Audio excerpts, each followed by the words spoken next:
Jadi NU tidak pernah memberikan, tidak ada kemudian keputusan rapat NU mengatakan misalnya Gus Yakut harus melakukan A, B, C, D, E gitu kan, tidak ada. Nah artinya dia tidak mewakili organisasi.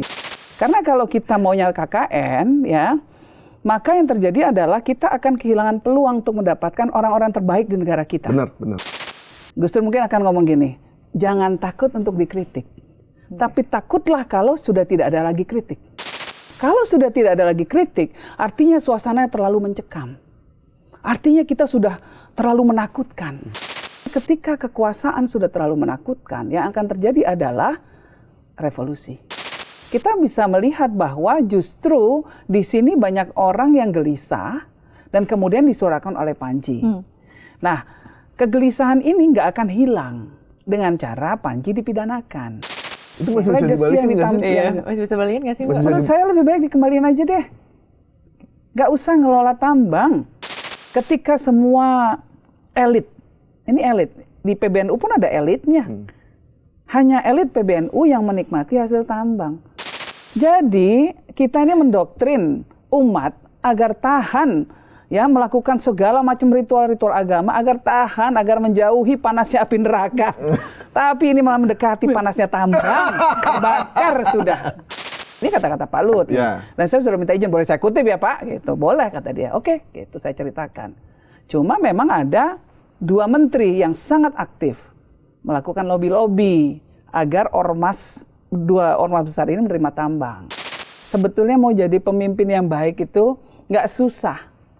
Kalau mau bekerja untuk kepentingan masyarakat. Jadi itu yang problem di Indonesia bukan rakyatnya. Tapi yang problem adalah oligarkinya.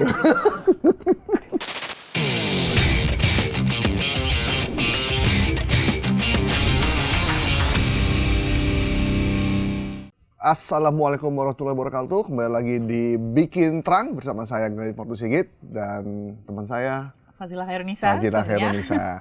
Kita kedatangan tamu yang sebenarnya kita undangnya udah pengen beberapa bulan lalu, cuman waktunya baru bisa sekarang. Tapi ketika kita undang, ada kasus di KPK. Jadi ini tidak khusus ngomongin ini ya, gitu. Cuman ya perlu kita tanyain juga. Siapa dia, Zil? Tolong diperkenalkan. Jadi dia adalah... Banyak banget nih jabatannya. Harus hati-hati nih bacanya. Dia adalah Yeni Wahid, Direktur The Wahid Foundation, dan juga Ketua Badan Pengembangan Inovasi Strategis Pengurus Besar NU atau BPS PBNU, dan juga Ketum Federasi Panjat Tebing Indonesia. Selamat datang Mbak Yeni. Terima kasih loh akhirnya ya. Datang juga. Mbak, ini karena Mbak Yeni sudah datang, kemudian kemarin ada teman apa bukan ya? Pokoknya ada lah mantan Menteri Agama itu tersangka haji dari KPK, tapi yang cukup kita sedih itu adalah nama-nama NU akhirnya kebawa juga dalam kasus ini. Gimana komentar Mbak? Ya kalau kita semua kan sebagai warga negara kita harus menghormati proses hukum yang sedang berlangsung. Hukum harus ditegakkan terhadap siapapun. Walaupun terhadap mungkin beliau adalah kolega saya, tapi kita menghormati proses hukum di negara kita dan kita tentunya harus mengambil pelajaran dari apa yang sedang terjadi. Nah, tetapi yang dilakukan oleh beliau ini bukan mewakili organisasi, ini yang perlu apa yang dituduhkan bukan dilakukan ya, apa yang dituduhkan dilakukan terhadap beliau karena itu harus dibuktikan dulu melalui pengadilan pastinya kan, semua proses hukum seperti itu. Nah itu tidak ada kaitannya dengan organisasi. Itu mesti garis merah tuh ya? Harus garis merahi, ya. Gitu. Jadi, walaupun beliau salah satu ketua ya atau? Beliau dulu, beliau tidak masuk. Oh di Ansor waktu itu ya? Iya di Ansor, iya. Kakaknya yang ketua umum. Oh kakaknya ketua umum kan? Ketua umum, ya. Tapi mungkin ada beberapa orang yang saat ini juga dipanggil. Ya oleh KPK dan berada di dalam jabatan yang ada di dalam struktur NU. Nah, saya tentu berharap bahwa KPK bisa memberi penegasan ya bahwa ini tidak ada kaitannya dengan organisasi. Sehingga kemudian masyarakat NU yang selama ini juga mendukung KPK bisa merasa bahwa ini adalah proses penegakan hukum tidak ada unsur politisnya, gitu ya. Jadi karena KPK nyebutnya ini ya, ada ketua PBNU yang diperiksa tuh Gus Ais kalau nggak salah. Ya, yang sekarang dipanggil. Iya, dipanggil. Untuk dimintai keterangan ya. Nah, jangan atribusinya sebagai ketua PBNU-nya dong. Karena ketika atribusi yang lain lah. Karena ketika menjabat dia tidak sebagai PBNU kan. Iya, karena itu nanti akan memberikan insinuasi di ranah publik seolah-olah organisasi NU sendiri juga terlibat. Nah, padahal NU ini isinya banyak, jutaan orang di Indonesia. Nah, banyak sekali yang menjadi pendukung KPK termasuk kami. Ketika KPK dulu ada upaya-upaya pelemahan KPK, kami selalu berada di belakang KPK. Gitu. Jadi kami ingin selalu berada di belakang KPK dan saya yakin NU juga di belakang KPK. Jadi Mbak Yeni dukung aja ya kalau memang ada pemeriksaan soal... Semuanya transparan, adil, sesuai hukum di negara kita harus mendukung. Jangan ini politis. Yang paling penting jangan politis, itu saja. Jadi jangan bawa organisasi kalau belum udah ada kejelasan atau apa gitu. Iya, jangan bawa segala proses hukum yang ada. Gitu. Iya, jangan bawa organisasi. Gitu sih. Karena nanti semuanya, karena ada juga kan aktivis Muhammadiyah yang diperiksa. Ya, nanti kalau kemudian disangkut-sangkutkan dengan Muhammadiyah juga pasti akan marah. Dirjen Haji dan Umroh kalau nggak salah orang Muhammadiyah ya? Kalau tidak salah beliau bendahara Muhammadiyah. Bendahara Muhammadiyah, iya. Pak Hilman kalau nggak salah. Iya, jadi nggak usah dibawa-bawa organisasinya. Gitu, jadi udahlah individu yang bersangkutan gitu, yang harus difokuskan ke sana. Buat teman-teman KPK nih, jangan bawa nih, karena itu kan personal ya. Personal. Karena kalau organisasi, artinya ada surat perintah, surat keputusan melalui rapat pleno di organisasi memerintahkan terhadap si Anu A, B, C, D untuk melakukan langkah-langkah yang memang tujuannya untuk organisasi. Ini kan tidak ada. Ya, jadi NU tidak pernah memberikan, tidak ada kemudian keputusan rapat NU mengatakan misalnya Gus Yakut harus melakukan A, B, C, D, E gitu kan tidak ada. Nah artinya dia tidak mewakili organisasi, sudah jelas gitu secara hukum. Oke. Mbak, ini terkait dengan situasi kita yang ada sekarang. Iya. Banyak yang bilang teman-teman Gen Z ini sulit mencari sosok yang bisa mereka idolakan. Ada orang yang diidolakan sebelumnya, mantan gubernur lah ya, kita sebut bisa siapa aja kan ya. Ternyata di kemudian hari nggak sesuai dengan harapan. Kemudian ada orang yang anak muda begitu kita harap ternyata kena kasus korupsi. Dan itu membuat mereka akhirnya mencari sosok yang lain. Bagaimana Mbak lihat situasi ini, sementara generasi muda Gen Z itu yang paling banyak jumlahnya sekarang dan menjadi pemilih potensial di 2029. Ya, nasihat saya adalah kepada Gen Z, Gen A, milenial, semuanya ya, semua generasi adalah fokusnya jangan ke tokoh, fokusnya jangan ke figur, bukan juga ke institusi, tetapi kepada nilai. Wah, cakep ini. Jadi nilai, value ya, harus diutamakan itu. Kan nilai bisa, bukan nilai. Institusi bisa keliru, manusia bisa melakukan kesalahan, tetapi nilai jelas. Nilai keadilan, nilai kebangsaan, nilai kemanusiaan, ini akan terus abadi. Jadi kita fokusnya ke sana. Nah artinya siapapun dia, ketika dia sudah menyeleweng dari nilai yang sudah kita sepakati bersama oleh bangsa Indonesia ini, sebagai nilai kolektif kita bersama, maka harus diingatkan. Gitu. Walaupun mungkin teman kita sendiri, sahabat kita sendiri, ya harus tetap diingatkan. Karena fokusnya ke nilai. Itu yang diajarkan Gus Dur ke Mbak ya? Oh iya, makanya kita sering dimarahin. Salah-salah dikit. Walaupun anaknya tetap dituntut saya. Gitu, nggak peduli itu anaknya tetap dituntut. Anak saya sendiri, Gus Dur pernah konferensi pers. Anak saya sendiri, kalau sampai dia tidak berpihak pada kepentingan rakyat, tidak memperjuangkan kepentingan rakyat, saya akan pecat dia dari partai. Waktu itu saya kan di partai. Aduh, beliau bisa begitu. Dan nggak apa-apa kalau kami ya di NU ya tentu ini mengambil teladan dari dari Nabi Muhammad SAW ketika beliau memberikan pernyataan soal Sayyidah Fatimah. Kalau mencuri pun harus dipotong tangannya. Kan gitu. Karena nilai. Beliau memimpin umat. Umat itu harus disatukan oleh nilai, bukan tokoh.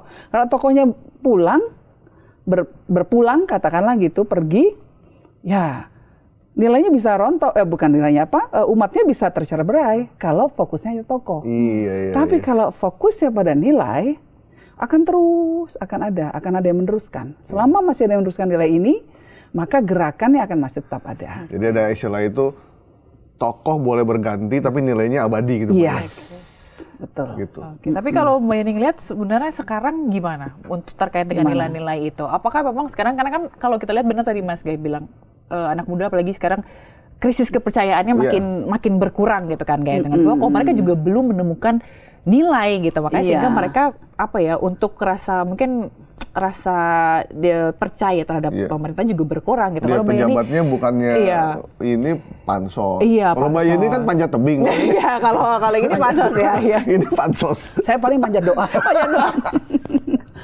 Iya. Jadi apa sih tadi pertanyaan? Jadi bagaimana Mbak Yeni melihat maksudnya sekarang nilai-nilai yang ada pergeseran nilai. Ya memang, jadi kenapa sih kepercayaan itu terjadi dan kenapa ketidakpercayaan kemudian terjadi? Ya, ketidakpercayaan terjadi karena sering dikecewakan. Kan itu. Kita juga dalam hubungan pribadi, ya, kita punya teman kalau dia sering ngecewain kita, lama-lama kita nggak percaya. Kita nggak percaya. Ini persis sama analoginya dengan pejabat.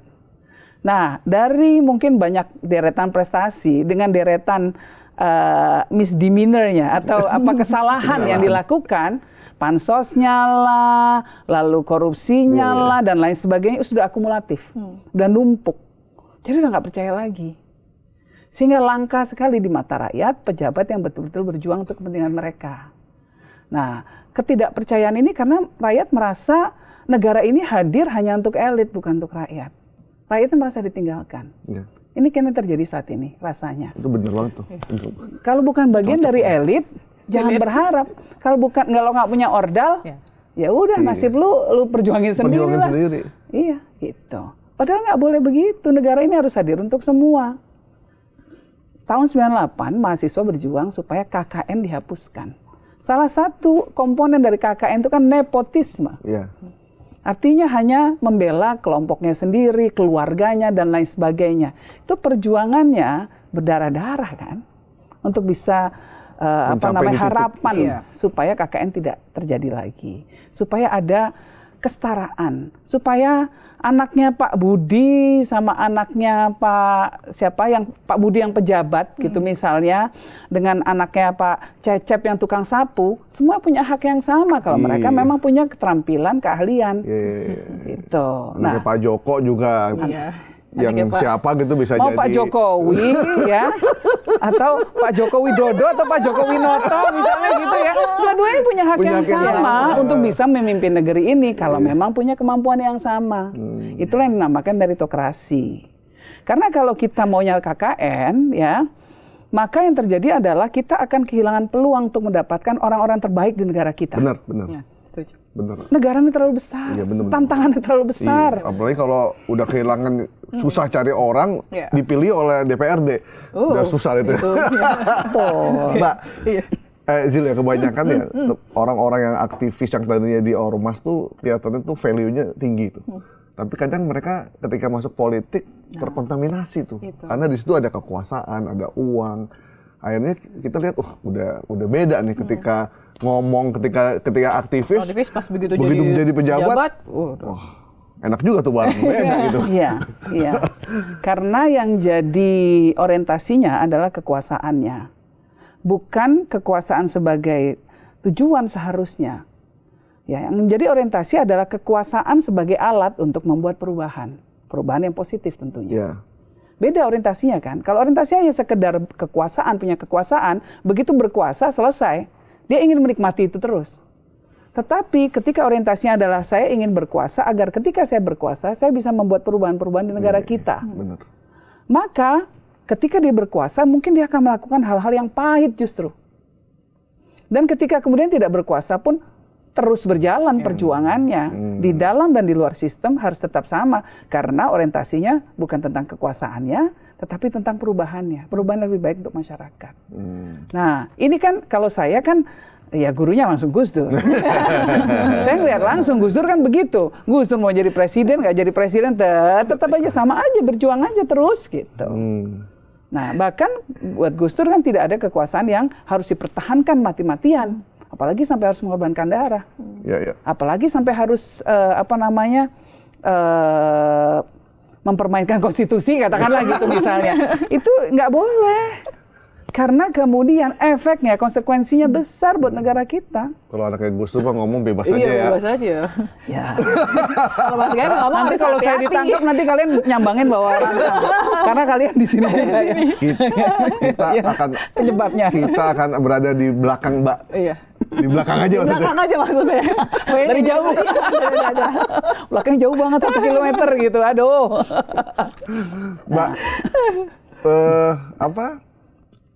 seandainya Gus Dur masih hidup gitu, melihat situasi fenomena ini, kira-kira dia bakal ngapain, Mbak? Akan ngomong apa ke Mbak? Akan ngomong. Gini, Gus Dur mungkin akan ngomong gini, jangan takut untuk dikritik, tapi takutlah kalau sudah tidak ada lagi kritik. Kenapa? Kalau sudah tidak ada lagi kritik, artinya suasananya terlalu mencekam. Artinya kita sudah terlalu menakutkan. Merinding ini. Sehingga orang nggak berani. Nah, tetapi ketika kekuasaan sudah terlalu menakutkan, yang akan terjadi adalah revolusi. Nah, ini bahaya. Di mana-mana begitu. Ketika dibuntu gitu ya. Air aja dia dibuntu, disumbat di mana-mana disumbat. Terjadi jos. Ledakannya terlalu besar. Jadi, yang ini nggak boleh terjadi. Makanya kita punya demokrasi, makanya kita punya DPR, makanya kita punya wakil rakyat yang seharusnya menyuarakan suara hatinya rakyat. Iya. Nah, bukan suara elit. Nah, itulah. Kritik tuh nggak apa-apa Mas Gaya sebenarnya. Justru bagus ya Mbak Eni untuk membangun. Masa nggak mau dikritik? Biar masyarakat ada salurannya. Bener. Gitu. Betul. Nah, Mbak. Ngomong soal kritik. Kritik katakan, sorry. Tapi gini, kritik harus membangun. Iya, nggak apa-apa. Bagus. Tapi jangan anti kritik. Saya setuju kok kritik kalau dilakukan dengan cara yang terlalu kasar atau terlalu nyinyir, mungkin orang jadi tersinggung. Dia tidak bisa menangkap pesannya karena udah tersinggung duluan, gitu ya. Tetapi esensi kritiknya sendiri harus diterima. Jadi walaupun ketika disampaikan dengan suara keras. Berarti kita udah bisa tanya Mbak Yeni soal mensrea. Lagi happening banget nih, lagi rame banget nih. Ini lagi trending, bahkan di Netflix tuh nomor satu, Mbak. Nomor satu. Itu satu. Fakta berikutnya, ternyata kan banyak orang yang nggak tahu bahwa mensrea itu sudah di tapping ya. Dilakukannya Agustus ketika lagi demo. Lagi aksi. Oh, konteksnya seperti itu waktu itu ya. Lagi demo tuh. Misalnya acara itu pas lagi demo. 10.000 orang datang dengan mencekam karena suasana Jakarta waktu itu. Bayar ya? Bayar 1 jutaan, Mbak. Bahkan yang di depan tuh bisa 5 juta. Orang mau membayar. Membayar 10.000 hanya dengerin orang ngomong, Mbak. Kalau partai kan ngumpulin segitu susah, mesti partai justru harus bayar. Bayar. Ini dibayar. Demo ini dibayar. Mesti nasi bungkus. Tapi ini banyak anak muda ya. Ya, mostly termasuk teman-teman anak saya juga pada datang. Dia datang cuma mau dengerin seolah-olah tuh keresahan mereka disampaikan oleh Panji. Bagaimana Mbak melihat itu? Ini kalau yang di luar itu kan sudah macam-macam ya, apalagi kalau dikaitkan dengan pelaporan ke polisi segala macam. Ini kasusnya yang mana? Saya menonton mensrea juga cuma sepotong-sepotong ya. Nah, tetapi bahwa apalagi kalau melihat konteksnya seperti itu, yang Mas Gali jelaskan tadi, kita bisa melihat bahwa justru di sini banyak orang yang gelisah dan kemudian disuarakan oleh Panji. Nah, kegelisahan ini nggak akan hilang dengan cara Panji dipidanakan. Kegelisahan ini akan makin tambah-tambah lagi. Nah, cara menghadapinya harus bijaksana. Kalau kita ngadepin anak kita lagi ngamuk, anak kita ngamuk malah dimarahin, tambah ngamuk. Tapi kalau ditenangkan dan katakan, oke, aku ngerti perasaan kamu lagi marah ya? Oke, kamu lagi marah, aku ngerti, nanti kalau kamu sudah tenang kita ngobrol ya. Itu mungkin bisa lebih tenang, anaknya langsung turun kan? Begitu lagi ngamuk, terus kemudian tambah disudutkan, ini bisa ngamuk lagi kalau caranya kayak gini. Nah, jadi menurut saya sih kita semua harus berbesar hati, ya menangkap kegelisahan di masyarakat. Kita dengarkan, Karena hakikat dari penguasa juga harus mau mendengarkan apa yang menjadi keresahan masyarakat. Nah, jadi kalau komedi itu dibutuhkan untuk menjaga kewarasan bangsa. Kalau nggak ada komedi, maka kering banget ini bangsa. Kalau nggak ada komedi, nggak ada komedo. Susah dong, jerawatan dong.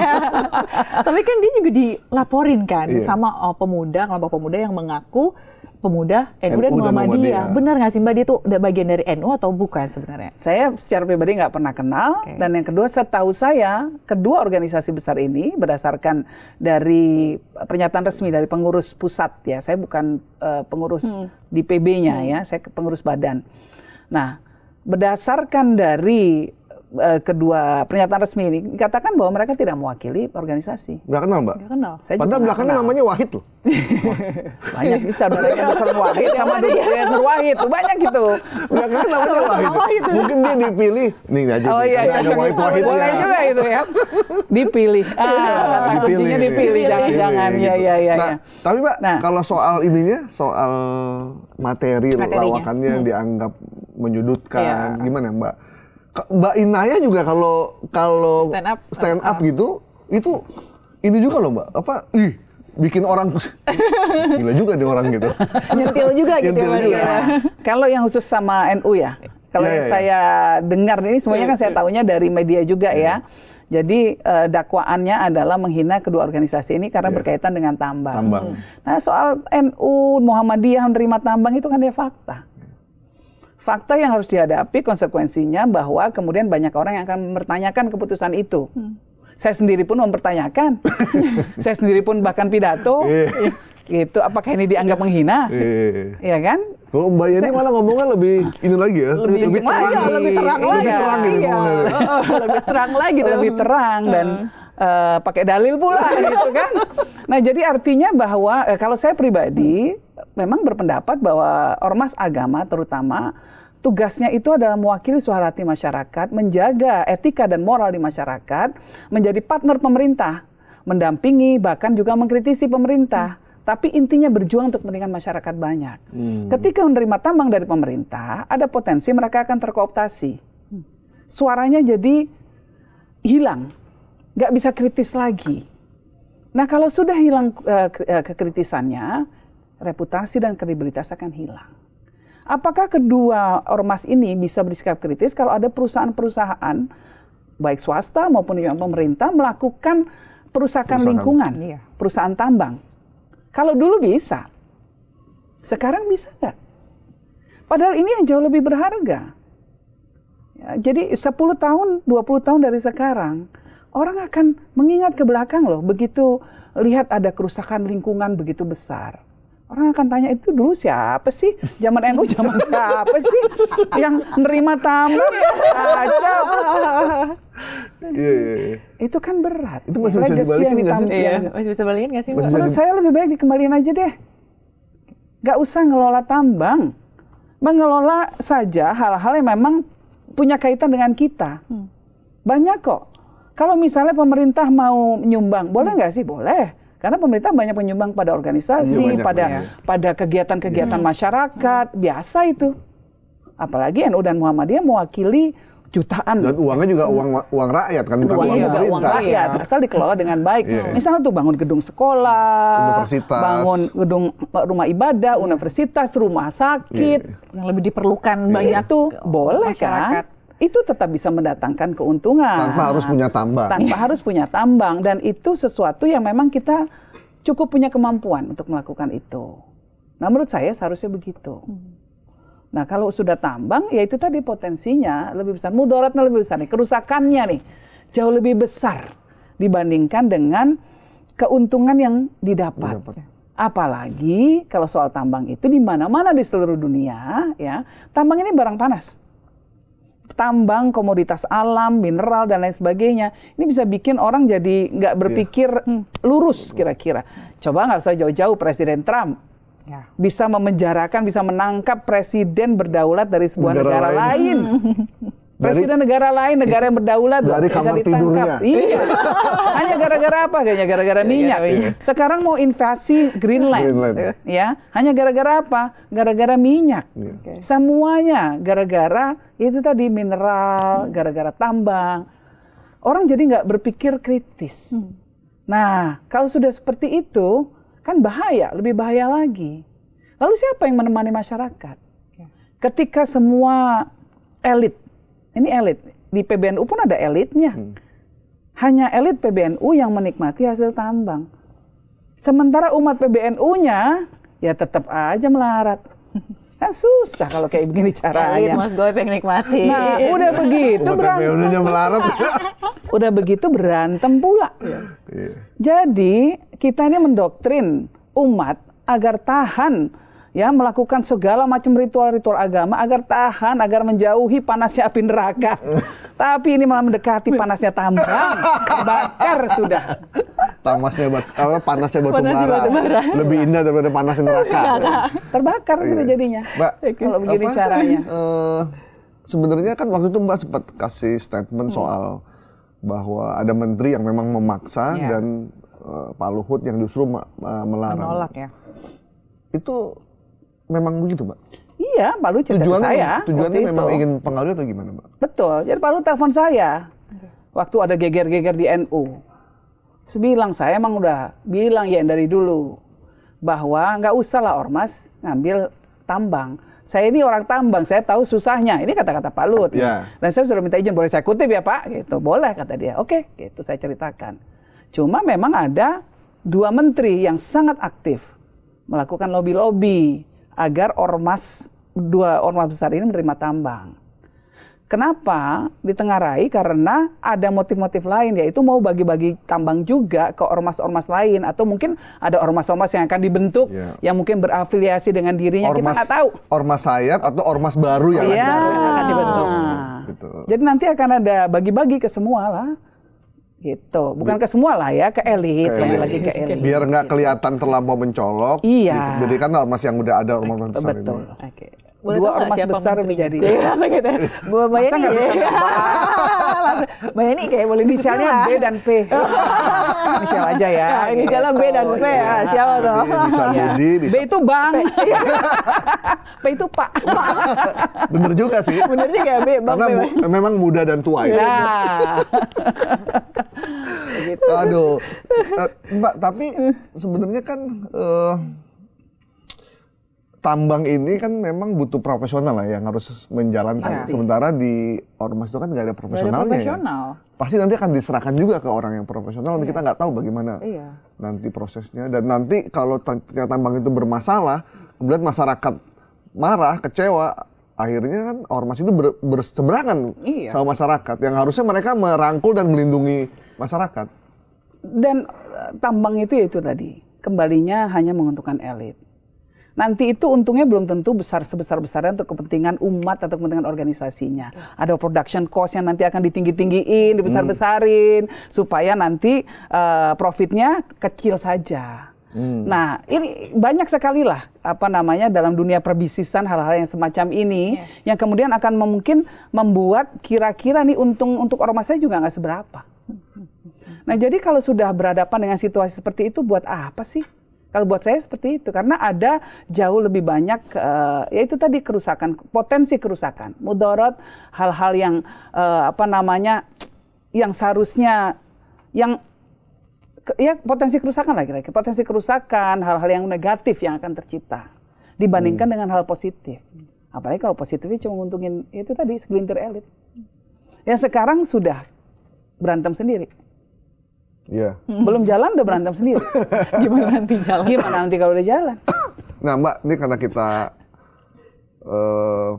undang Mbak Yeni, putrinya Gus Dur yang dulu ketua PBNU, maka kita minta pendapatnya dengan situasi PBNU yang sekarang. Jadi tiba-tiba Rois Am melakukan pemecatan, kemudian ada perlawanan, kemudian muktamar, dan kita belum tahu nih ke depannya mau kayak apa gitu. Dan masyarakat menyaksikan aja apa yang akan terjadi dengan PBNU. Bahkan ada yang bilang kok PBNU jadi kayak partai politik ya. Ketuanya itu berebutan jadinya. Gimana Mbak? Ya, saya rasa saya merefleksikan suara hati banyak sekali Nahdien di seluruh Indonesia yang merasa sedih dengan apa yang terjadi sekarang. Yang terjadi sekarang ini nggak lucu. Yang terjadi sekarang ini tragis sekali. Agak lain gitu ya? Ya, ini agak lain. Tragis ya. Jadi kita melihat akrobatnya para elit-elit NU yang berebutan posisi, berebutan ya itu tadi hal di belakangnya, salah satunya soal tambang, ketidakcocokannya. Ini berkaitan dengan hal-hal yang sifatnya duniawi. Buat kita, saya sedih sekali. Padahal tantangan yang dihadapi oleh Indonesia dan warga NU yang juga salah satu mayoritas warga Indonesia ya bukan mayoritas ya di kalangan umat Islam ya terbesar di kalangan umat Islam di Indonesia itu kan besar sekali. Kemiskinan masih sangat tinggi, tingkat pendidikan juga masih belum baik, kesehatan yang masih rendah. Kesehatan, akses untuk bahkan banyak yang akses untuk air bersih saja belum dapat, listrik, stunting, banyak sekali persoalan-persoalan di Indonesia. Gini koefisiennya masih besar sekali. Artinya ketimpangan antara yang kaya dan yang miskin ini masih mengangannya makin lebar. Kelas menengahnya makin turun. Orang banyak di PHK. Ini yang harus kita pikirkan sebetulnya. Nah, energi kita harusnya fokus ke sini nih. Mengingatkan pemerintah kalau bisa tolong lakukan proses industrialisasi yang berdasarkan kepada labor intensive industry. Jadi ya industri yang berbasis kepada penciptaan lapangan pekerjaan, bukan capital intensive industry. Jadi bukan industri yang modalnya gede kayak misalnya bikin refinery, bikin pabrik nikel dan lain sebagainya. Nanti di dalamnya diisi robot. Misalnya nih ya contohnya ya. Robotnya dari luar lagi. Robotnya dari luar pula, banyak mesinnya. Yang kerja di situ sedikit ya. Yang kita butuhkan ini adalah industri-industri yang bisa menyerap lapangan pekerjaan sebanyak-banyak. Industri padat karya. Ini contoh-contohnya nih, ya kan? Lalu kemudian pemerintah tolong dong urusan pajak, urusan cukai, urusan macam-macam diberesin dong. Karena kalau sampai ada pabrik tutup, maka ribuan orang kehilangan lapangan pekerjaan. Pemerintah tolong dong tertibkan pungli-pungli yang ada di industri. Ya. Kemudian backing ormas yang ngompas-ngompas dan lain sebagainya. Pemerintah tolong dong benahi infrastruktur. Ini harusnya ormas kan melakukan exercise intelektual yang semacam ini. Kemudian minta kepada pemerintah fokus pada hal-hal yang bisa menciptakan lapangan pekerjaan, menciptakan kesejahteraan, dan lain sebagainya. Nah, tapi jangan energi habis hanya untuk rebutan soal tambang, soal posisi, karena kalau sudah ada posisi di PBNU nanti bisa jadi menteri, di kabinet. Aduh. Jadi kebayangannya akhirnya untuk kepentingan pribadi ya, Mbak? Kepentingan pribadi. Tapi kalau ngelihat kasus atau kondisi yang sekarang, menurut Mbak ini apa yang dibutuhkan NU sekarang untuk memperbaiki segala situasinya? Kan mau muktamar ya kalau nggak salah. Mau muktamar juga. Ya, otoritas moral. Ya, kepemimpinan ke depan yang berdasarkan etika dan moral yang tidak ingin menjadikan NU sebagai batu lompatan hanya untuk mendapatkan kekuasaan, hanya mendapatkan jabatan menteri, tambang, dan untuk bisnis dan lain sebagainya. Tapi betul-betul kekuasaan kalau misalnya ada orang-orang NU yang dipercaya untuk berada di pemerintahan, betul-betul dipakai untuk berjuang bagi kepentingan masyarakat. Mengingatkan pemerintah untuk bersikap adil. Mengingatkan pemerintah agar hukum jangan tajam ke bawah, tumpul ke atas. Ini tugas ormas. Kenapa ormas harus ada di pemerintahan misalnya ya? Ya karena itu. Sebagai penyambung lidahnya umat. Penjaga moral. Penjaga moral dan etika. Nah jangan sampai otoritas moral dari ormas ini ditukar dengan konsesi tambang. Itu berat. Siapa yang jagain moral ntar? Siapa yang jagain?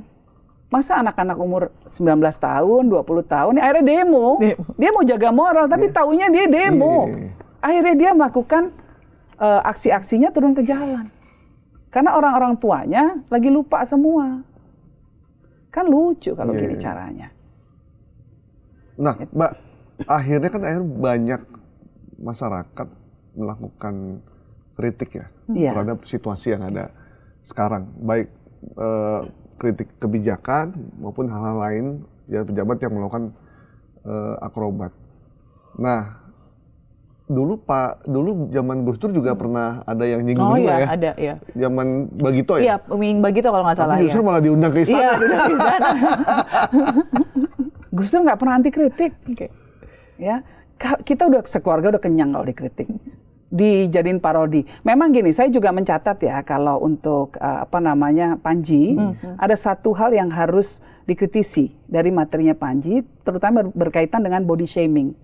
Karena kan kedua orang tua saya kan nggak sempurna fisiknya. Jadi kalau sudah soal pelecehan terhadap tubuh, fisik, saya ngambil garis di situ. Ya, buat saya ini soal etika, ini soal moral. Ya, jadi janganlah ini dijadikan materi lawakan. Kebijakan silakan, tapi kalau udah fisik, tolong jangan. Nah, Pak Wapres dengan segala kritikan kita terhadap beliau, jangan kemudian dikritikin soal fisiknya. Dia nggak minta dilahirkan seperti itu misalnya ya kan, nggak ada orang yang minta dilahirkan fisiknya tidak sempurna, tidak ideal. Tidak ideal ya. Ya menurut saya fisik beliau ya sebagai manusia sempurna. Kenapa? Karena matanya bisa melihat, hidungnya bisa mendengar dan lain sebagainya gitu ya. Nah jadi tapi juga kita sendiri sebagai orang-orang yang mungkin dekat dengan kekuasaan atau yang sedang berada dalam kekuasaan, menurut saya juga jangan anti kritik. Ya, apalagi kalau cuma dijadiin bahan parodi ya biasa. Gus Dur dari dulu. Iya. Aduh, ya mohon maaf banyak banget. Si buta dari gua hantu. Ya ini apa adanya. Dulu ada namanya aktivis Muhammadiyah namanya Mustafa Nahra. Itu kalau kritik Nahra ibu Wardaya. Nahra aja namanya itu. Itu mengkritik ibu saya, bikin darah kita mendidih. Ibu saya kan suka bikin kegiatan antar iman. Antar agama, lintas agama, dengan berbagai macam dengan gereja kadang, dengan kelompok Konghucu, dengan macam-macam lah gitu ya. Kegiatan-kegiatan itu menurut saya ya menurut kami biasa. Ini adalah untuk kebinekaan, ini yang sesuatu yang kami percaya gitu harus dilakukan untuk menjaga keutuhan Indonesia gitu. Nah, dia bisa komentar bahwa Bu Sinta karena beliau di kursi roda nggak bisa jalan kan, ngesot ke gereja. Sakit nggak? Sakit saya. Tapi tidak kemudian kami akan mengadukan ke polisi nggak. Kita ngajak tabayun. Yuk kita ngobrol. Kenapa sih kamu ngomong gitu? Ya orangnya nggak berani. Ya sudah. Pada akhirnya udahlah doain aja. Semoga hatinya terbuka. Ya semoga nggak seperti itu lagi. Tapi intinya ya sudah. Kita kalau kami ya diajari bahwa semakin orang menjelek-jelekan kita, insya Allah akan lebih mulia kedudukan kita. Betul. Udah itu yang kita pegang aja. Iya, udah doain aja supaya hatinya terbuka, nggak melakukan itu lagi kepada orang lain. Gus Dur kalau ngadepin kritik gimana, Mbak? Ya biasa aja. Ya biasa aja. Ya udah, kalau misalnya kritik itu beralasan, ada ada dasar, ada substansinya, itu yang diambil. Nah kalau kemudian nggak cocok menurut beliau ya, wah itu kan orangnya nggak ngerti gitu. Dan Gus Dur juga mengkritik orang biasa aja dalam kehidupan kita. Gitu, ya kan? Jadi dalam demokrasi semua orang boleh kok punya pendapatnya masing-masing. Tapi ya memang itu kita juga harus ingat konstruksi sosial kita, masyarakat kita ini menginginkan agar kritik dilakukan dengan baik, jangan menghina, kan gitu. Karena kemudian akan ada kritikan balik, dan ini yang sekarang diterima Panji juga, kan? Nah, nggak apa-apa asal jangan dikriminalisasi. Oke, tapi kalau misalnya dikriminalisasi pun, karena kan sempat Pak Habibur Rahman ya DPR ngomong kalau misalnya dipidana pun tidak dengan kesewenang-wenangan, intinya bakal sesuai dengan proses hukum. Tapi kalau misalnya Panji dipidana, mungkinkah ini akan menjadikan bikin orang tuh jadi takut untuk kritik atau menyampaikan pendapat misalnya gitu misal di sosmed atau di apa gitu, menurut Mbak Yeni seperti apa? Akankah ini menjadi kemunduran untuk kita jadi udahlah nggak usah kritik di ini karena WA story aja bisa bisa ditangkap WA story. Orang Indonesia itu nggak bisa digituin, iya kan? Dulu kurang apa Orde Baru, bukan cuma ditangkap, diculik. Toh tetap akan ada kritik, tetap akan ada demo, tetap akan ada letupan. Makin digituin, makin yang lain yang nanti nggak terima. Nggak terbendung jadinya. Nggak terbendung jadinya. Malah makin berontak makin lagi. ngamuk, dan ngamuknya selalu rame-rame. Orang Indonesia kan nggak berani kalau sendiri biasanya kan, gitu ya. Biasanya rame-rame. Nah kalau udah rame-rame, rusak semua. Ya, apa dibakar lah, segala macam dihancurkan. Kan ngeri jadi revolusi. Nah itu yang harus kita cegah. Makanya harus ada penyaluran-penyaluran tadi. Jadi pemerintah harusnya tidak usah represif ya, biarkan aja mereka. Panggil aja Panjinya. Maksudnya gimana Panji? Apa yang menjadi ini kamu misalnya? Oke, lalu usulan kamu seperti apa sih? Itu nggak apa-apa. Itu kalau menurut saya.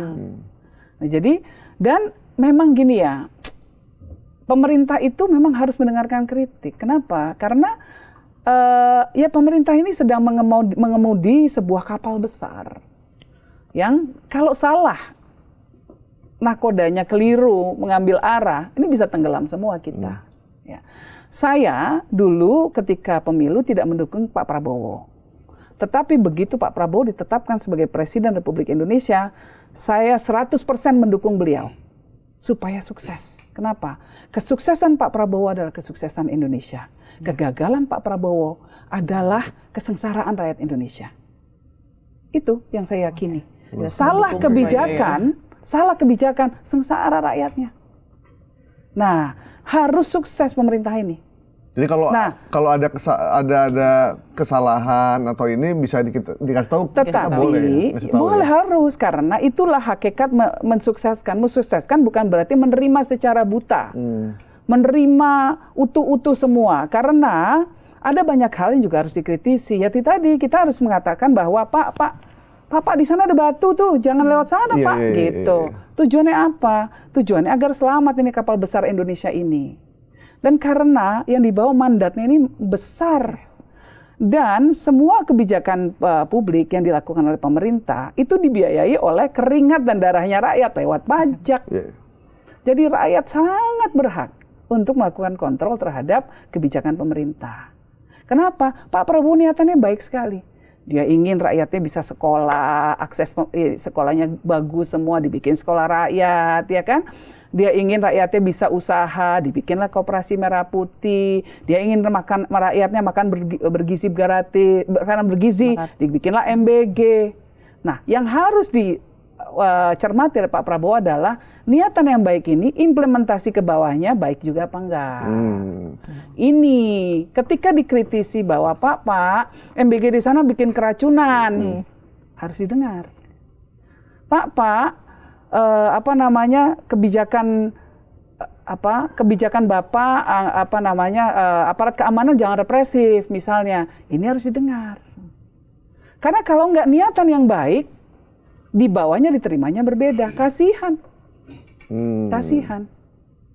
Nah, satu hal lagi juga bahwa yang namanya kekuasaan, saya pernah di kekuasaan. Saya pernah melayani 2 presiden, Presiden Abdurrahman Wahid dan Presiden Susilo Bambang Yudhoyono.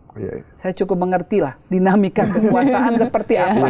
Saya pernah di belakang di istana, gitu. Tinggal di istana, rumahnya di istana, kurang apa gitulah ya.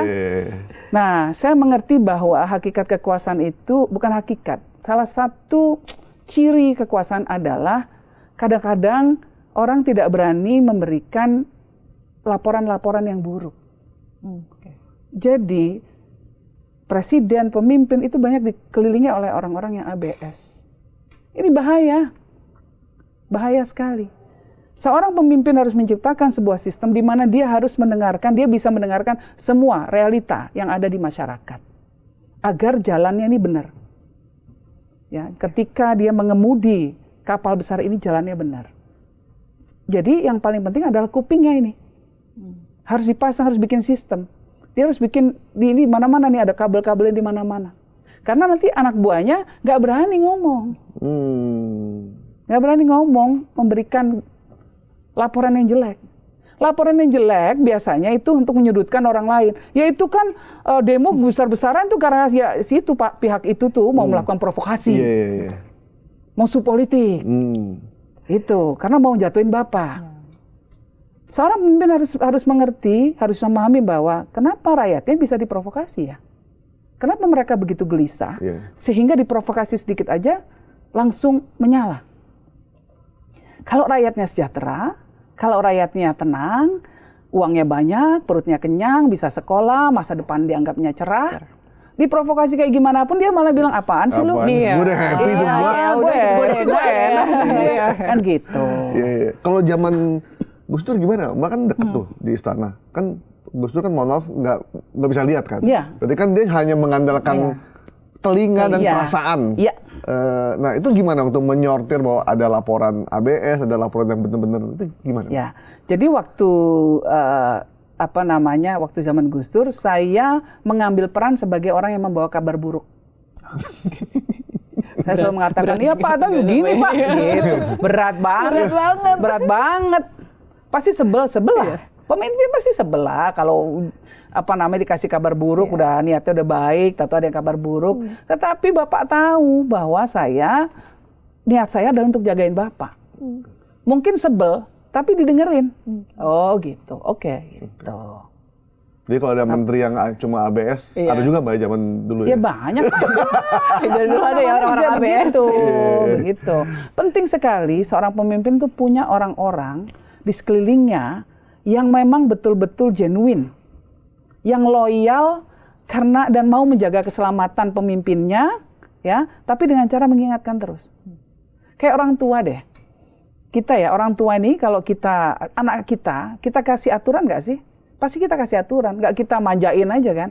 Kalau anak kita manjain, semua diturutin, minta permen dikasih terus, minta permen kasih terus, nggak mau tidur malam mau scrolling terus, mau nonton ini, mau main medsos, mau main game, mau segala macem lah.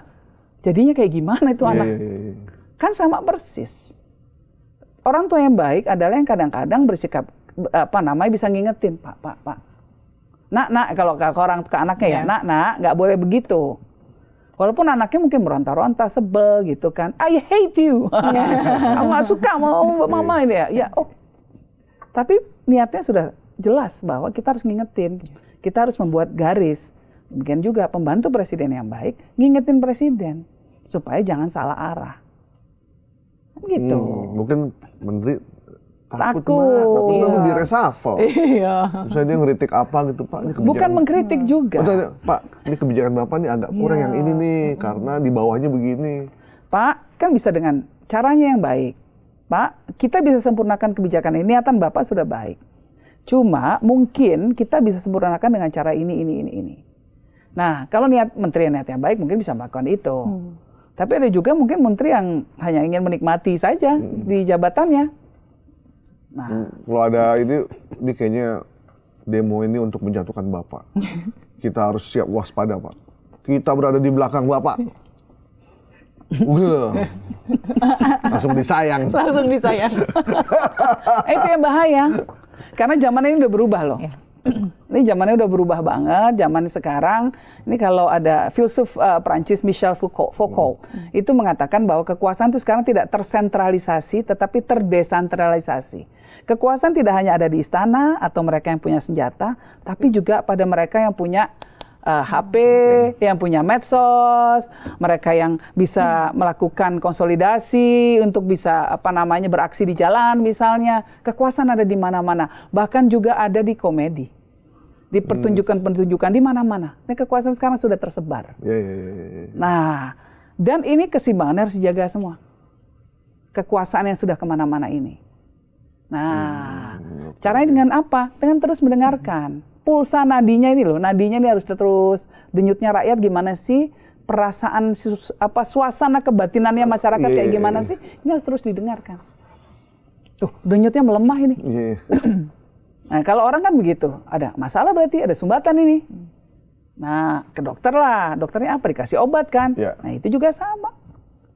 Mbak, ada yang bilang ya di waktu itu, sebenarnya jadi pemimpin di Indonesia itu enak banget tuh. Karena masyarakatnya itu bukan masyarakat yang banyak protes, selalu melawan, justru masyarakat yang nerimo, gampang pelupa, mau bekerja keras untuk dirinya sendiri, dia nggak peduli dapat dana APBN atau enggak, pokoknya dia mau usaha sendiri, dia hidup sederhana, kalaupun kurang, ya memang ini Allah kasihnya, Tuhan kasih cuma segini. Betul. Itu modal sosial buat para pemimpin Indonesia tuh udah dapet banget sebenarnya. Betul. Dikasih bansos, sama apa namanya itu yang truk yang tetot heavy. Sound Dua horeg. itu sound horeg. Gitu. Nah, apa namanya? Tetapi juga masyarakat kita, iya dengan threshold kepuasan yang sangat rendah. Sebetulnya mau jadi pemimpin yang baik itu nggak susah. Kalau mau bekerja untuk kepentingan masyarakat. Jadi itu yang problem di Indonesia bukan rakyatnya, Tapi yang problem adalah oligarkinya. Kepentingan-kepentingan di belakang yang mengatur kekuasaan. Tangan-tangan tidak kelihatan ini loh. Ya, tangan-tangan tersembunyi yang punya banyak sekali kepentingan. Menguasai sumber daya, menguasai ekonomi, menguasai politik, menjadikan orang-orangnya ada di politik supaya bisa lagi mengeruk uang sebanyak-banyaknya untuk kepentingan dirinya. Ini yang bahaya. Rakyatnya mah adem ayem aja. Sampai satu titik ketika rakyat udah nggak tahan lagi. Yang terjadi apa? Dibakar. Ada yang mengatakan gini, Zil. Ada seorang pengusaha gini. Ini gimana nih kita berubah nih rezim? Pusat politik mungkin berubah, tapi pusat ekonomi tetap di kita. Jadi dia tenang aja. Gitu. Semua pemimpin pasti punya concern soal tadi itu penciptaan lapangan pekerjaan, ya kan?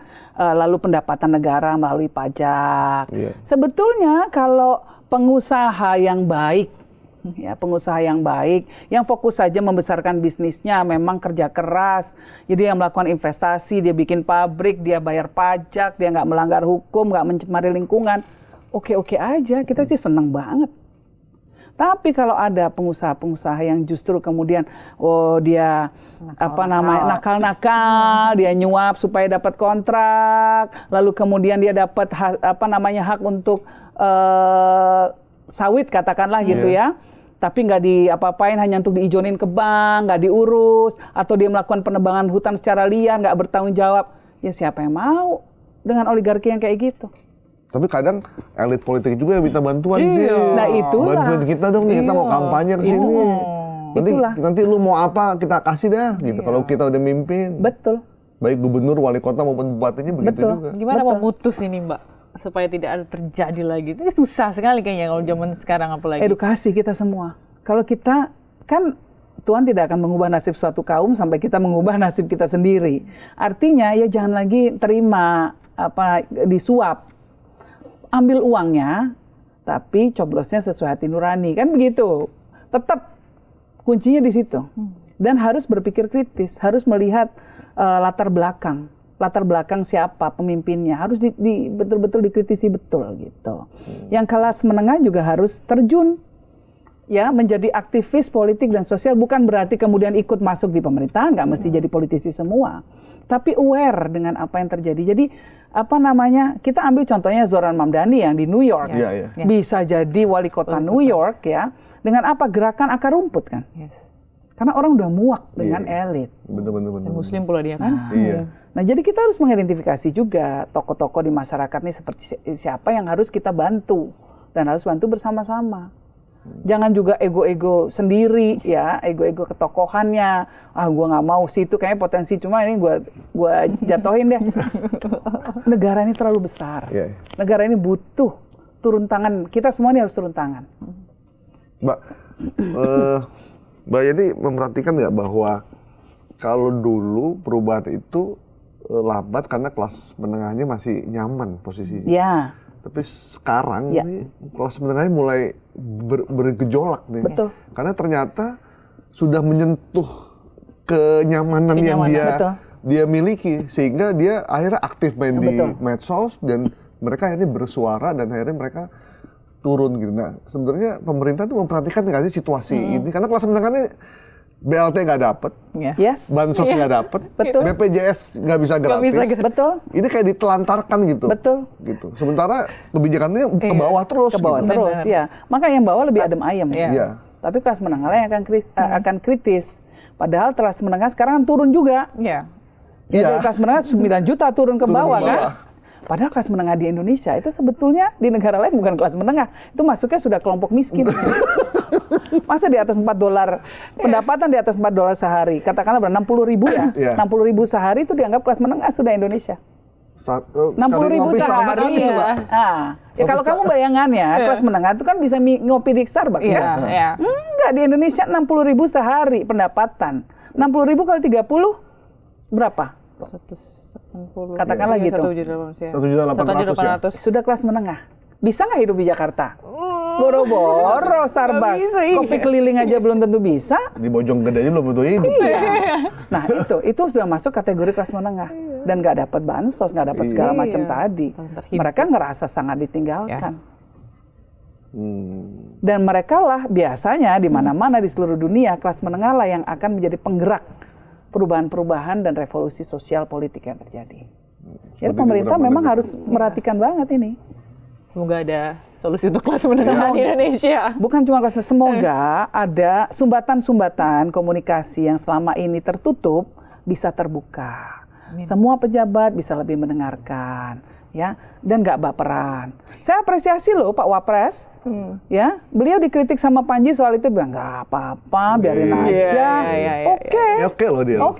Gaya ini juga nggak terlalu yang ini ya. Karena kelas menengah kalau disumbat dia bakalan lebih liar lagi itu. Betul. Gitu. Makanya lah orang yang di omongin aja biasa aja, yang lainnya nggak usah baper. Pendukungnya biasa aja juga. Jadi kalau masih baper jangan jadi pejabat. Jadi pejabat, benar. Jil, kita ngomongin panjat tebing yuk. Yuk, kayaknya seru kita harus kasih semangat juga, ngasih selamat juga nih ke Mbak Yeni. Tapi ada pertanyaan sih. Apa tuh Mas Banyak orang, kenapa kok seorang Yeni Wahid tiba-tiba sampai presiden aja sampai kaget loh karena Mbak Yeni itu baru tahu loh. Baru tahu iya. Udah lama. Saya udah periode kedua ketua Federasi Panjat Tebing Indonesia. Sudah lama. Dia bekerja dalam senyap. Tapi hasilnya waduh luar biasa. 8 medali ya, Di SEA Games kita 8 medali, yang 4 emas, 3 perak, 1 perunggu. Di Olimpiade Paris kita medali emas. Itu yang menyelamatkan Indonesia waktu itu. Iya, merinding tuh kita. Nangis kita semua waktu di sana dengerin lagu Indonesia Raya karena kita belum dapat medali emas. Yang diwawancara cuma atletnya, ketuanya nggak diwawancara. Atlet yang seharusnya bersinar. Kita di belakang layar, kita membantu mereka. Nggak bikin billboard, Mbak gede gitu. Selamat buat anak buah saya gitu. Daripada duitnya saya pakai untuk bikin billboard, lebih baik duitnya saya kasih insentif atlet yang berprestasi supaya dia lebih mau berprestasi lagi. Emang itu yang kita dari lakukan. Pemerintah? Enggak kan? Pemerintah dapat juga. Cuma kan banyak atlet-atlet yang lainnya yang belum sampai titik sana, ya kan? Itu juga kita kasih. Kami federasi juga ngasih juga. Gimana Mbak prosesnya akhirnya Mbak jadi ketua terus sampai membuat dapat emas Olimpiade dan SEA Games itu gimana? Ya terpilih, ini pilihan juga. Dipilih, lalu kemudian memang kalau saya kan kalau kerja Mbak, itu kan biasanya rumit. ketua PB itu kan biasanya dia kalau nggak menteri, pengusaha, jenderal TNI gitu. Ini anak presiden. Anak presiden lah, iya benar ya anak presiden loh. Jadi mungkin di sini tuh lihat juga kali ya. Jangan-jangan harus diakui lah ya kan. Apapun saya nggak boleh menyombongkan diri. Semua ya gara-gara bapak saya. Kan? Ya bukan langsung gitu anak presiden. Udah cocok udah. Nah, jadi yang kita lakukan di federasi itu adalah kita melakukan pembenahan secara menyeluruh ya. Jadi waktu di zaman saya itu saya bahkan memberanikan diri untuk menjadi tuan rumah kejuaraan-kejuaraan internasional. Jadi kita menyelenggarakan kejuaraan dunia, kita bawa semua atlet dunia ke sini. Supaya apa? Supaya makin ada semangat dari para atlet kita dan makin banyak yang bisa ikut kejuaraan dunia. Lalu memang atlet sering kita kirim ke luar negeri. Dan kemudian fasilitas juga makin banyak kita adakan, termasuk yang di GBK. Itu berjuangnya banyak itu melalui beberapa menteri kita melobinya waktu itu ya. Bahkan ke presiden waktu itu minta agar dibangunkan fasilitas itu. Itulah makanya perlu anak presiden. Anak presiden yang bisa ngelobi nembus dikit lah, buka-buka pintunya gitu ya. Terus kemudian kita menyelenggarakan banyak kejuaraan kelompok umur, jadi untuk anak-anak muda. Dari umur 11 tahun. Dari situ nanti kita bisa tuh bibit-bibit baru tuh. Jadi dicari ya bibit-bibit mana nih yang ini ya. Kejuaraan-kejuaraan nasional gitu. Jadi anak kecil-kecil lucu-lucu gitu, pinter manjat. Nah, nanti kan kita punya stok banyak. Jadi walaupun di SEA Games kemarin kita dilarang mengirimkan atlet Olimpiade. yang senior, Senior. ya atlet Olimpiade kita nggak boleh turun. Yang muda Nah, yang kita mulai kan turun. hanya boleh ngirim atlet junior kita, tetap karena stok kita banyak. Bibit-bibit Tetap unggul juara, gitu ya. gitu, untuk tetap dapat menjuarai. medali emas dan perak. Hanya perunggu yang disisakan untuk tuan rumah. Gitu. keren. Apalagi kalau kita kirim yang senior, termasuk yang junior, ya udah tiga-tiganya diambil gitu. Tapi kan dulu kita juga nggak jago-jago banget Mbak di panjat tebing. Lumayan lah, lumayan. Tetap selalu ada prestasi dari dulu kok atlet panjat tebing Dan Indonesia. baru hype-nya kita sekarang aja ya. Baru orang gitu. Ya mungkin ya salah kami juga ya, nggak kurang melakukan siar gitu. Terlalu bekerja dalam senyap itu tadi ya. Padahal banyak kok atlet-atlet kita yang memecahkan rekor dunia dari dulu. Iya, Bahkan jadi sampai katanya ada mau dinaturalisasi. Iya. Emang iya, iya. iya. Gila loh. Jadi dubes Turki itu ketemu saya ke kantor. Oke. Khusus meminta agar ada atlet panjat tebing Indonesia bersedia pindah warga negara menjadi warga negara Turki supaya bisa mewakili Turki dalam banyak kejuaraan. Terutama kejuaraan Eropa. Mereka tahu, mereka bilang kita nggak minta yang paling topnya. Kita mintalah yang ya peringkat 5 ke bawah, it's okay, nggak apa-apa. Nanti kan bisa berlaga di kejuaraan-kejuaraan Eropa gitu. Luar biasa. Gitu, Ini jarang-jarang loh ada negara Dan lain. itu langsung permintaan dari presidennya. Makanya dubesnya turun tangan langsung. Ini lagi nguber-nguber terus ini dari federasi sananya juga. Dikasih nggak Mbak? Iya, baru mau ngomong dilepas. Saya oh kalau yang top-topnya nggak boleh dong, anak aja itu jagain banget gitu.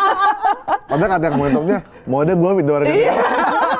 Nah, Jadi warga Eropa. Eropa, bener. Gajinya euro. Iya. Aduh, bisa naik apa tuh? Kapokadia ya? Apa tuh? Kapokaca. Bisa naik itu, waduh. iya. Iya. Lupa lagi. Pasti banyak yang mau tuh Mbak. Iya. Enggak juga. Oh, enggak juga. Jadi atlet Indonesia itu sangat-sangat nasionalis rupanya. Waduh, luar biasa. Ya, jadi mereka masih mikir-mikir ya. Walaupun ketika diskusi dengan saya bilang nggak apa-apa kalau memang untuk masa depan kamu gitu ya. Misalnya di sini kamu juga persaingannya ketat banget di sini. Iya. Atlet-atlet mudanya juga banyak. Mungkin yang sudah senior sudah mungkin akan sulit lah untuk berlaga ke Olimpiade dan lain sebagainya. Kamu boleh pertimbangin gitu. Ada sih yang tertarik 1-2, cuma saya kembalikan ke mereka. Kan ada pemain Karena bulu tangkis juga ada ya? Iya, Berarti ada pemain Kalau bulu tangkis. boleh sih ya, kalau boleh nih sebenarnya permintaan ke pemerintah agar oke lah mereka boleh di sana 5 tahun, nanti boleh balik lagi jadi warga negara Indonesia. Itu mungkin ideal. Jadi biar nabung dulu. Iya. Nabung di sana. Kayaknya gitu. pemain bulu tangkis begitu deh Mbak. Iya. Ada pemain Tapi bulu tangkis kita saya nggak yang, tahu yang- jadi membela Malaysia, membela Iya. Denmark gitu. Setelah Iya. itu mereka Balik bisa lagi. balik lagi. Emang bisa balik? Bisa Mbak. Kayak Beneran? itu juga Megawati nggak sih? Yang voli tapi Enggak, itu dia nggak pindah warga negara. Warga negara ya. Ini nggak pindah warga negara kali. Iya, mungkin Iya, dia nggak pindah, cuman jadi main pemain doang. aja. Iya, Kalau ini pemain pindah warga negara. Ada beberapa Berarti pemain yang maksudnya Mbak ini mau mewakili. mengajukan itu untuk Ya kalau boleh gitu ya kalau boleh. misalnya ini. Tapi tentu syaratnya dia bukan atlet yang paling ini ya. Yang paling jago ya. Yang paling jago ya, kalau yang atlet paling jago, aduh berat. Kalau Jangan pasti berat dikeluarin ini. visanya, jangan dibolehin. Tapi mereka udah ngasih tahu Iya. berapa ininya, gajinya berapa, fasilitas yang Mereka akan datang ke sini. Jadi saya bilang, kamu kan ngomong aja sendiri langsung ke atletnya lah gitu. Karena ini hidup mereka pada Ya, akhirnya. mereka yang menentukan ya. Dan kalau ke atletnya saya selalu katakan bahwa izin ke orang tuanya, lalu berdoa dulu, lihat keputusan terbaik apa. Gitu. Jadi saya nggak mau membuat keputusan untuk mereka, ini hidup mereka. Gitu. Jadi kita hanya membukakan peluang saja. Kalau ada yang mau ya silakan. Nanti nabung uang, mata uang euro lah, banyak kan jadinya. Ya. Nanti terus dapat istri, Orang Turki. suami, dapat Mehmet.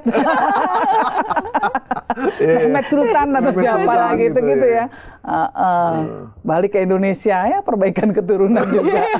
Udah megang duit banyak. Iya. Tapi kalau misalnya lihat, kalau misalnya ini menjadi daya tarik Turki, presidennya langsung yang ngomong, apa sih yang mereka lihat sih selain, maksud atlet kita juga memang atlet yang berbakat ya, tapi Iya. ada nggak spesifik Mbak ini ngomong ke Mbak Yeni bahwa nih atlet Indonesia nih begini-begini gitu, khususnya di panjat tebing ini.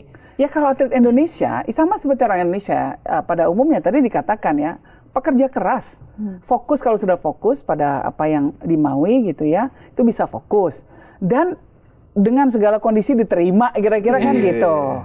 Nah semangatnya luar biasa. Atlet-atlet Indonesia, terutama atlet panjat tebing karena langsung saya di bawah pengawasan kita ya, memang atlet-atlet kita hebat-hebat semua. Semangat juangnya luar biasa sekali. Tapi ini juga tidak lepas dari insentif yang diberikan pemerintah. Jadi saya sangat mengapresiasi dukungan pemerintah luar biasa. Top bener ya. Iya. Itu pemerintah dukungannya real tuh ya. Real, dikasih hadiah langsung. Ya, Frederick itu dikasih 6M Olimpiade. SEA Games kemarin 1M kalau medali emas. Itu kan banyak anak-anak yang mungkin keluarganya bukan keluarga yang berkecukupan, jadi bisa berubah nasib keluarganya. Nah, tentu kita yang kita lakukan adalah mencoba untuk membimbing mereka agar bisa mengelola finansialnya dengan baik. Iya. Nah, itu yang paling penting itu. Apalagi yang atlet SEA Games dibutuhkan. kemarin juga dapat ini ya, bonus dari pemerintah. Iya, 1M kalau medali emas. Umur 16 tahun, 15 tahun, udah punya uang 1M. Pak Prabowo, Nah, Pak Erick kamu- Thohir, terima kasih. Iya.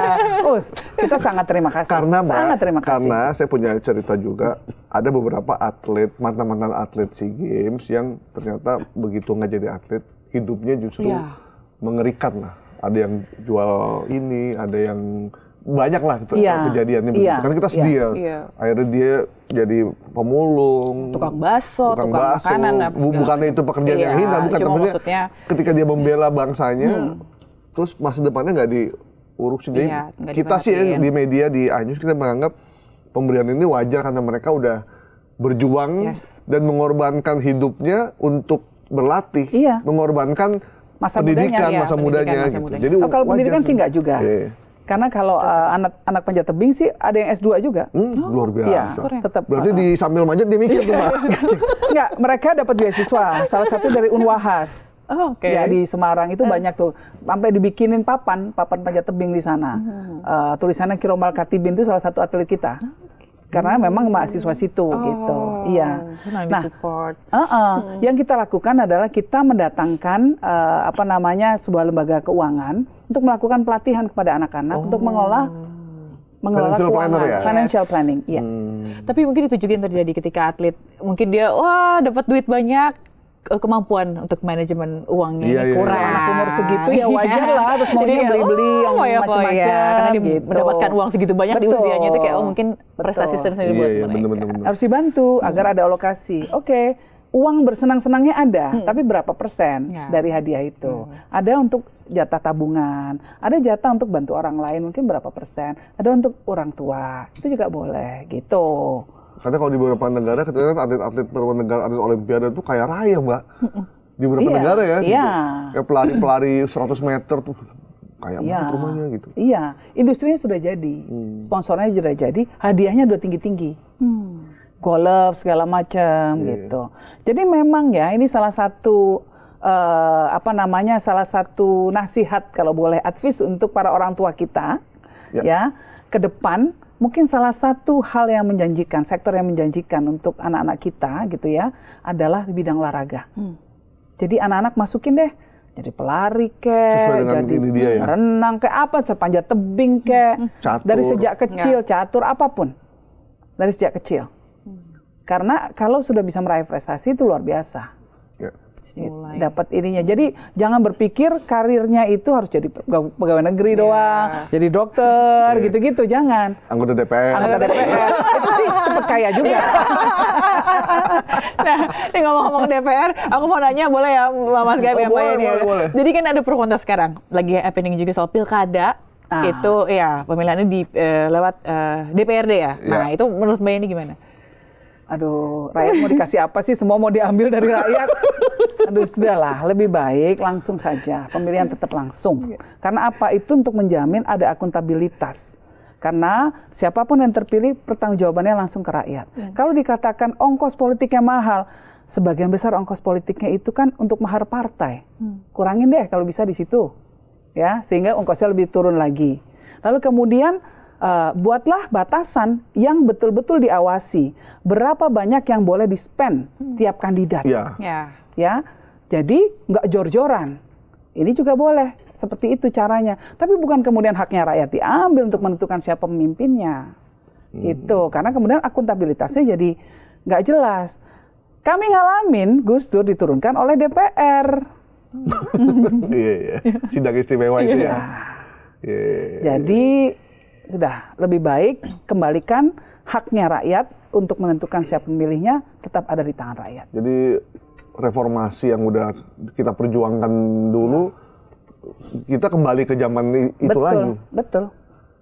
Kembali Betul. ke titik nol lagi kalau itu kembali itu. Betul. Nah kita sudah berpuluh tahun ini, sudah dari tahun 98, sudah 26 tahun. Ya masa kemudian ini akan kembali lagi ke masa lalu, ini kan harus ke depan. Ya harus mundur lagi, harus tetap maju ke depan. Oke. Itu pertanyaan kamu ya? Dan memang kan hasil survei beberapa lembaga-lembaga independen mengatakan bahwa sebagian besar 66,sekian persen. Masyarakat menginginkan langsung tetap di tangan rakyat. Ini suara masyarakat. Oke, kalau saya pertanyaan terakhir titipan dari para ibu nih Pak. Para ibu yang gelisah bagaimana mengatasi gadget yang sekarang ini hampir sudah menjadi bagian penting buat anak-anak mereka. Iya. Sebagian dari mereka tuh mengeluhkan gimana caranya meninggalkan mengatasi ini. Bila juga mungkin ngalamin ketika anak bangun tidur lihat handphone, pulang, semua aktivitasnya nggak lepas dari itu dan itu meresahkan buat para ibu. Mbak sebagai orang tua juga punya anak juga, ada tips nggak buat mereka? Ini pertanyaan bapak-bapak banget ya. Ciptakan lingkungan di mana gadget itu bukan menjadi sesuatu yang paling utama. Jadi memang ciptakan kebiasaan-kebiasaan ritual keluarga di mana gadget ditinggalkan. Ya kan? Jadi misalnya, kita makan malam bersama, gadget taruh.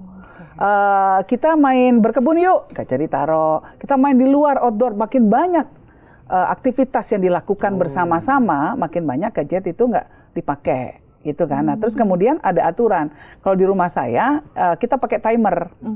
Jadi anak-anak pakai gadget, tapi timernya nyalain ya 30 menit. Nanti begitu bunyi, gadget ditaruh. Lihat dulu di luar ada apa, ada pohon, ada apa segala macam. Habis setelah itu kemudian kita gambar yuk, atau ngapain lah, atau masak. Anak saya tuh pada bisa gambar, masak segala macam. Ya karena itu dipaksa membaca. Nah itu gadget baca jadi berkurang, scroll jadi lebih banyak. Iya, karena nggak dikondisikan. Ini harus dikondisikan sejak kecil. Berarti orang tuanya juga harus ikut. Dan orang tua harus konsekuen. Dia juga nggak main gadget. Kalau anaknya suruh baca, dia sendiri main HP, ya anaknya bilang, aduh, ibu, itu kan jadinya. Jadi itu tadi suasana di mana gadget nggak terlalu dominan jadinya. Gadget boleh dipakai, boleh, kita udah nggak bisa hidup tanpa gadget sekarang ini. Tapi jangan kita menjadi budaknya gadget. Kita yang menggunakan gadget sebagai alat. Gitu, kita yang menguasai tetap gitu. Nah, timer itu penting menurut saya. Dan harus bunyi. Biar kedengeran nih Mas Gavin. Kedengeran. Ayo ditaruh gitu. Jadi budaya itu diciptakan oleh keluarga itu sendiri Harus diciptakan. Nggak bisa anak-anaknya nggak akan punya kesadaran lah. Namanya anak. Namanya anak. Nah, bapak ibunya juga sama, harus disiplin juga. Kalau sudah saatnya gadget free time, ya semua ditaruh, konsekuen. Termasuk ibu bapaknya juga ya. Support. Anak itu kan dia nggak dengar apa yang kita omongin, dia melihat apa yang kita lakukan. Cocok jadi Menteri Anak dan Perempuan ya? Enggak lah, jangan doain saya untuk posisi itu. Malah jadi nggak bebas. Nggak, menurut saya, ini mungkin agak radikal ya. Menteri Perempuan dan Anak, Perlindungan Perempuan dan Anak, itu jangan perempuan. Kenapa? Laki aja. Kenapa? Karena kalau perempuan yang ngomong, bapak-bapak nggak dengar. Udah nggak dengar deh. Tapi kalau bapak-bapak yang ngomong kita harus melindungi perempuan, terus melindungi anak-anak kita, laki-laki tetap dengerin. Kalau mau efektif begitu. Nah, di PBB kan ada yang namanya UN Women. UN Women itu adalah badan yang kaitannya sama kesejahteraan perempuan seluruh dunia. Gitu ya, UN Women itu. Itu banyak pengurusnya laki-laki. Dulu country representative-nya atau perwakilan di Indonesianya laki-laki, orang Pakistan. Jadi laki-laki Muslim. Wah, dia lebih feminis dari saya. Dia lebih militan dalam memperjuangkan kepentingan perempuan. Jadi dia lihat begitu ada acara, misalnya orang-orang di Indonesia ya, kementerian bikin acara gitu kan. Terus pembicaranya laki-laki semua. Wah, dia telepon saya, ya nih, ini kenapa begini sih pemerintah Indonesia? Pembicaranya nggak ada perempuannya. Dia protes dia. Gitu. Nah, jadi menurut saya Menteri Urusan Perempuan dan Anak-anak ke depan nanti laki-laki saja. Sekarang aja Mas, saya telepon Pak Prabowo dah. Datang Saya siap jangan nih jadi- dong. saya siap Menterinya ini. yang sekarang udah oke. Oh, udah oke. Biarkan bekerja. Setelah dulu ya, setelah itu nanti, aja. nanti. Periode Iya. selanjutnya. Berarti kita harus, saya harus siap-siap ini. Siap. Kamu siapa siap-siap. tahu masih Ya, lagi. sekarang kamu berjuang untuk kesejahteraan perempuan. Harus kelihatan ya. Oh, punya ada Rekam aksinya jejaknya ya? dong. Ya iyalah. Benar. Kalau kamu nggak punya rekam jejak atau mau jadi pejabat, ya nggak bisa. Kecuali kamu masuk partai politik. Tetap aja ujungnya ke situ. Ujung-ujungnya partai politik. Oke, Mbak. Seru banget ya. Seru. Kita kayak harus ketemu lagi ya. Iya, harus ketemu lagi Ketemu kayaknya. lagi. Harus sesi kedua deh kayaknya Karena harus. mesti ada sesi kedua. Kayaknya Nah, saya menjadi penyambung lidah kalian. tolonglah kami. Terima kasih banyak Mbak Yeni udah bikin terang. Semoga Sama-sama. Mbak Yeni selalu sehat ya. Sehat selalu. Amin. Dan Tetap berada di garis yang Gus Dur. Garis Gus Dur. Garis Gus Dur. Bikin Karena- terang jana. Iya. Ini sesi duanya bisa kita nyanyi bareng juga. Iya. sama Mbak Yeni. Terima kasih Mbak waktunya. Terima kasih banyak sudah mengundang saya. Ya. Oke. Terima kasih itu dia tadi. Sampai jumpa di Bikin Terang selanjutnya. Ya, bye-bye. Bye-bye.